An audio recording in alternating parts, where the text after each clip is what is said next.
प्रयागराज महाकुंभ में आपको अलग-अलग तस्वीर और दिलचस्प नज़ारों के साथ आपको तस्वीरें देखने को मिल सकती हैं।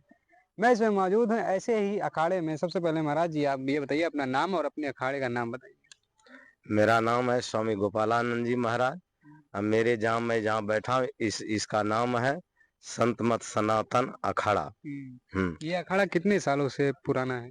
यह ज्यादा पुराना नहीं, 2019 से यह किया गया है। ठीक। इसका इस अखाड़े के उद्देश्य क्या है? लक्ष्य क्या है?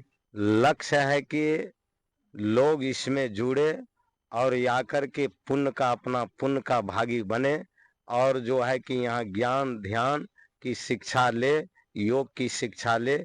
इसी का यह उद्देश्य के लिए यह लगाया गया है कुंभ में। ये कुंभ की महत्व क्या है? कुंभ क्यों मनाया जाता है? कैसे मनाया जाता है? इसकी क्या प्रक्रिया होती है? लोग अगर आस्था के साथ कुंभ में आए तो किस प्रकार आए?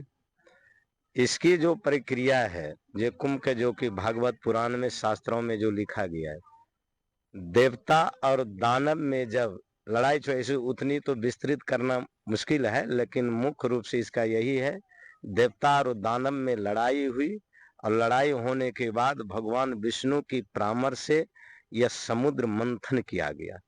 तो एक बगल उसमें बासुकी नाग की रस्सी बनाया गया, एक बगल दानव लगे और एक बगल देवता लगे, और क्या कहते हैं कि पर्वत को मथानी बनाया गया, मथानी बनाया गया बासुकी नाग को रस्सी बनाया गया।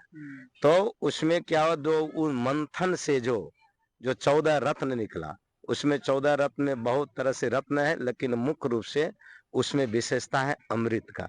तो अमृत की कलश लेकर के जब धनवंतरी वैद्य निकले तो वह अमृत देवता को दे दिया गया, लेकिन देवता के हाथों से जो है कि राक्षसों ने छीन लिया।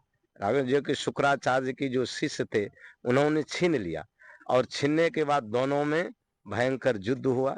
तो 4 जगह अमृत की घड़ा रखा गया, प्रयागराज में, फिर जो है हरिद्वार में, फिर उज्जैन में और नासिक में। एक तो यह है कि घड़ा रखी गई, दूसरा है कि 4 जगह जो छीना झपटी जो हुआ, जो लेके भागा, तो 4 जगह अमृत गिरा। इसीलिए यह 4 जगह जो है कि यह मेला लगाया जाता है। और साधु महात्मा महापुरुष जो होते हैं संत लोग, वह अमृत की खोज करने के लिए उस संगम में डुबकी लगाते हैं, चाहे हरिद्वार हो, चाहे नासिक हो, उज्जैन हो, वह इसीलिए डुबकी लगाए अमृत मिल जाए। एक यह, दूसरी है अमृत तो है अपने अंदर में, और वह जब तक कि अपने अंदर में ध्यान की प्रक्रिया द्वारा अंदर में नहीं धसेंगे, करेंगे नहीं, तब तक वह अमृत नहीं मिलता। लेकिन सगुन के लिए यह भी अमृत की आवश्यकता है। यही प्रक्रिया है यह कुंभ लगने की। अच्छा, कुंभ में जो श्रद्धालु आते हैं क्या पुण्य और पाप का लेकर, या पुण्य पाप और यकीनन पापों का नष्ट हो जाता है कुंभ में स्नान करने से? पापों का नष्ट तब होता है जबकि इसमें स्नान करने, जो कि महाभारत में लिखा गया है, धर्मराज और विदुर की संवाद में धर्मराज ने पूछा था विदुर जी से कि तीर्थ में जाने से लाभ क्या होता है। तो विदुर जी ने कहा कि हे धर्मराज, यदि संगम या जहां भी तीर्थ हो, स्नान करने के बाद यदि अपना विचार बदल दे, अच्छे विचार जिसके अंदर में आ जाता है, पापों को छोड़ने की विचार आ जाता है, तब तीर्थ में जाने से उससे अधिक पुण्य मिलता है। यह बताया। महाराज जी ये बताइए, पहले भी कुंभ सरकारों जो कराती थी, पहले की सरकार और अब की सरकार जब कुंभ करा रही है, आपको क्या बदलाव देखने को मिल रहा है पहले कुंभ में और अब के कुंभ में? बताना हो तो कैसे बताएंगे? अभी का और पहले की जो सरकार, पहले की भी सरकार ने व्यवस्था करती थी, लेकिन अभी की जो हमारी सरकार है, जो सनातन धर्म के लिए, जो कि उत्थान के लिए हमारे माननीय प्रधानमंत्री जी और माननीय योगी जी, इन दोनों की जो व्यवस्था है इतनी बेहतरीन है कि जो कि अभी की यह 25 का जो कुंभ महाकुंभ है, यह सबसे अधिक व्यवस्था सरकार ने दी है। हमारी सरकार जो बहुत अच्छी है, जो कि सारे विश्व में हमारी सरकार की नाम है, माननीय प्रधानमंत्री जी के और माननीय योगी जी के। यहाँ तक लोग कह रहे हैं कि आप जब प्रधानमंत्री हो तो योगी हो, ऐसा ही प्रधानमंत्री हमारे देश के लिए चाहिए। इस महाराज जी ये बताइए कल योगी कैबिनेट जी का बैठक हुई प्रयागराज में, तो आप उस किस तरह देखते हैं?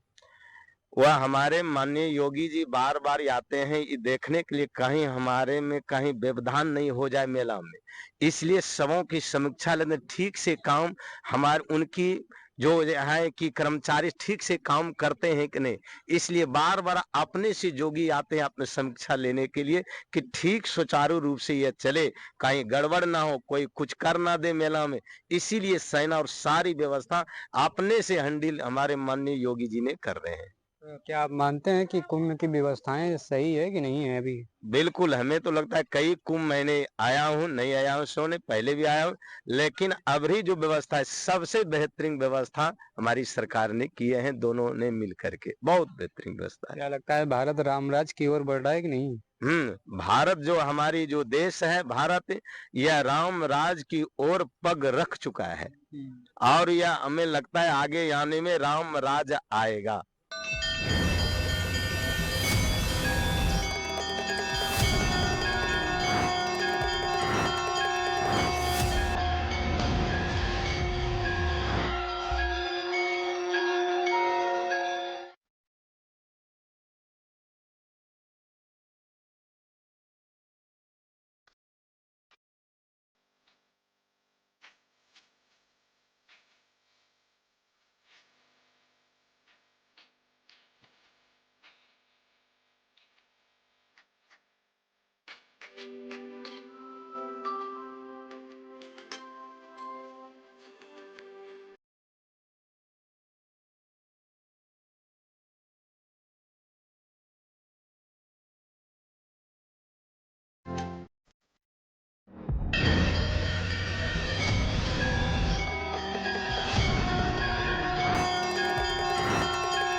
हमारे बीच महाकुंभ में भैरव चेतन गिरी जी महाराज रुद्राक्षधारी बाबा, जो हमारे हिंदू आर्मी से भी जाने जाते हैं।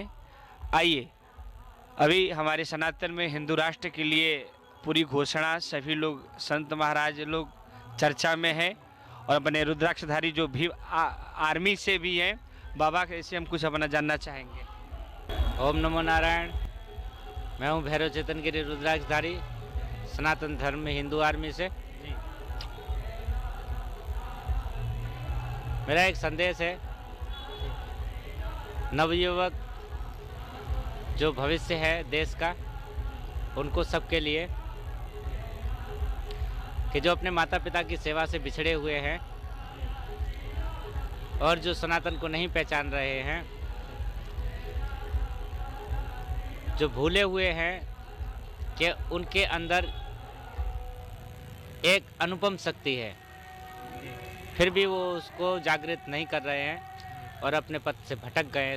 सोशल नेटवर्क के उसमें रह करके वो टिकटॉक क्या क्या बना करके और दुनिया की मूर्खता पेश करते हैं मोबाइल के माध्यम से।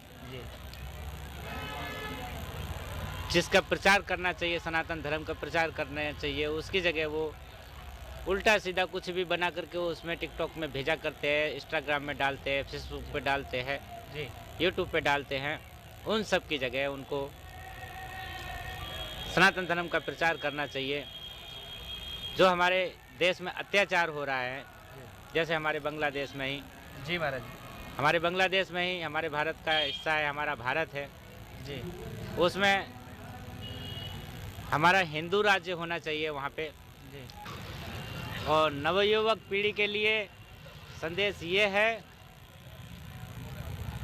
कि जो नवयुवक पीढ़ी है, ये गौ रक्षा के लिए, संत रक्षा के लिए, समाज की रक्षा के लिए, ये जो भविष्य है हमारा, ये सब एकाग्र हो करके गौ हत्या के प्रति निष्ठावान बने और उसको रोकने की पूरी कोशिश करें। जहाँ पे भी गौ हत्या होती है वहाँ पे नवयुवक जा कर के उस चीज़ को बंद करवा दें। क्यों?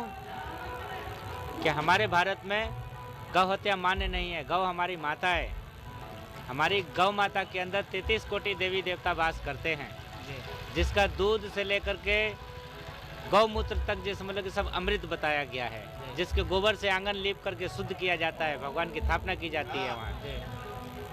भी मेरी बात सुन रहे हो, उनसे सबसे मेरी हाथ जोड़ के ये प्रार्थना है कि हमारी गौ माता की रक्षा करो, हमारी माता बहनों की रक्षा करो, हमारे देश की रक्षा करो। हम लोग जो भी तपस्या करेंगे वो आपको जी जान से दान में देंगे। ओम नमो नारायण, हर हर महादेव।